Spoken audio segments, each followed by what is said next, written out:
sister?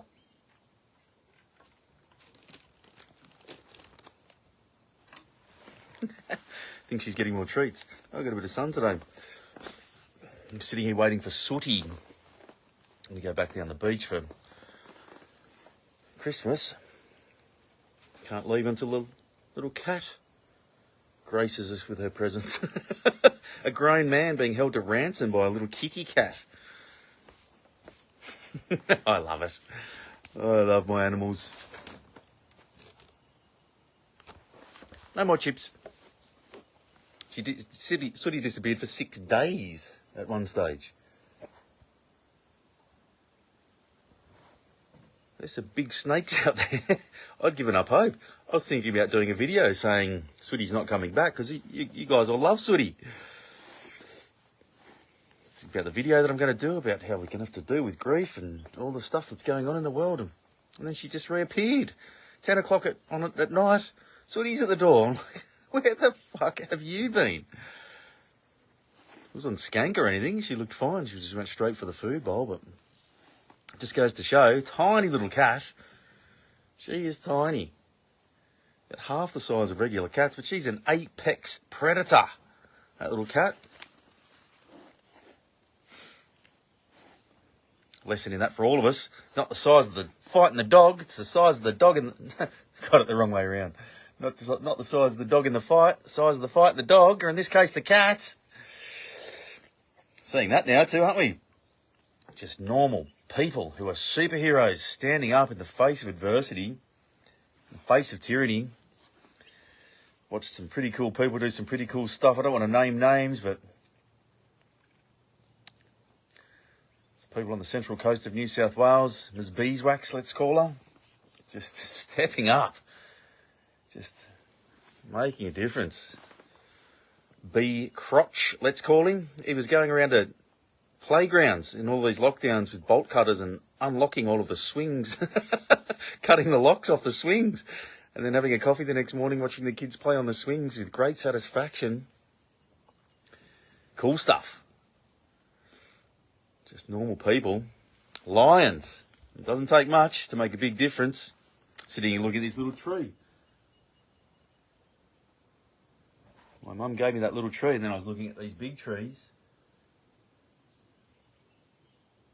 Thinking those little branches there, those tiny little branches, turn into those big branches. So if we build our foundations, we're all still who we used to be, but we can strengthen ourselves. We do that by taking responsibility for ourselves, really, don't we? I mean, that tree, it grows when it rains, but in the drought, it will drop limbs off itself. It will kill parts of itself to keep living, and it works on its root system. It doesn't work on its flowers and leaves first. It doesn't get into debt trying to look like the big man. It doesn't try to show off. It doesn't try to live above its means. It doesn't try to over plastic surgerise itself, does it? It builds its root system, and the top reflects that, and that's how it survives in droughts and winds and floods. And so do we, through sadness and joy and goods and bads and rolling with the punches. Building our root system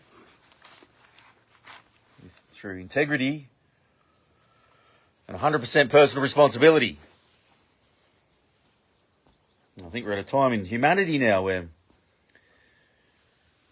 we've got to take 100% personal responsibility to move forward in integrity, because this equilibrium from risk versus life itself, safety versus fun, freedom versus personal freedom versus the greater good, all of this shit. You've got to find the middle way. A lot of religions talk about the middle way, in my opinion, but I don't want to alienate people because certain books have been interpreted in certain ways, but certainly to quote the Buddha, the middle way is the path, and so we can't wrap ourselves in cotton wool.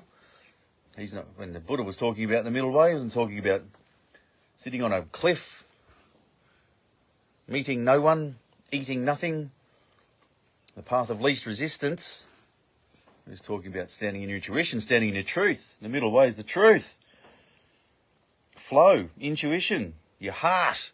Still have a big adventure, stand in the middle way, I think the sides that we bounce off these days seem to be depression and anxiety, and I've certainly felt that in the past, but moved through it. But anyone who's in their truth, anyone who you're listening to, we'll talk about being in flow.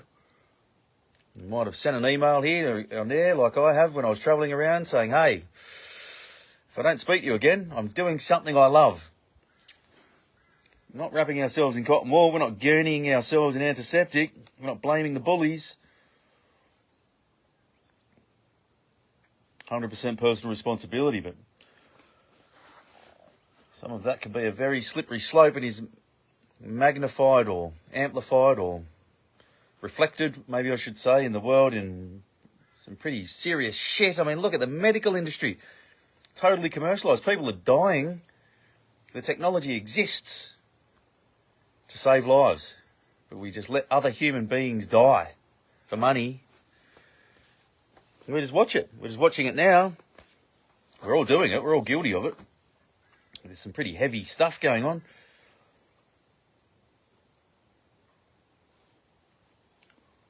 And then we just get totally sidetracked for whatever reason. But a lot of this woke stuff is a big sidetrack.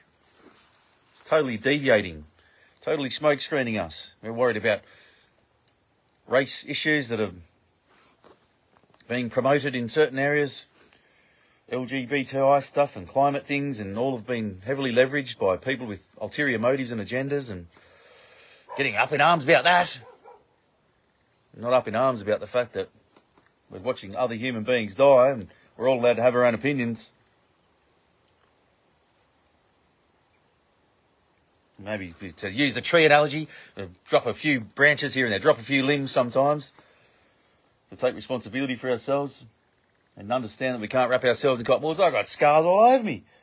I've got scars everywhere. I've broken everything. It's the only reason you're listening to me, because if I'd have just squirreled myself away into a pantry, sat there eating crackers, so that nobody ever hurt me and I'd never broke anything and I was never being anywhere, then you wouldn't listen to me, would you?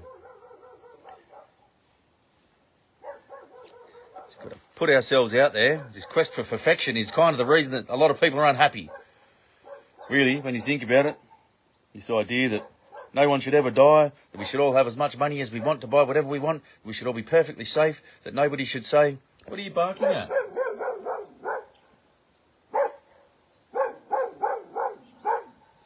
All grown up.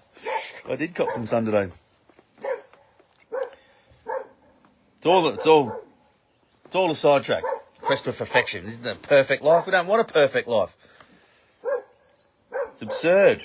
We're all victim of it because we all just want to be safe and happy, and the middle way of what we've decided it is. Shut up! The middle way of what we've decided it is isn't the right. Shut up! Try and do a live. Isn't what we've decided it is.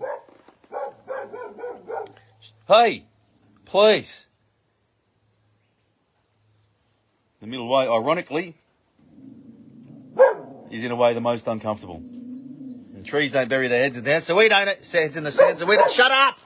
I'm trying to do a live. You can bark any other time. Anyway, maybe that's my cue. I'll speak to you before Christmas. Love you all. Just want to have a little chat.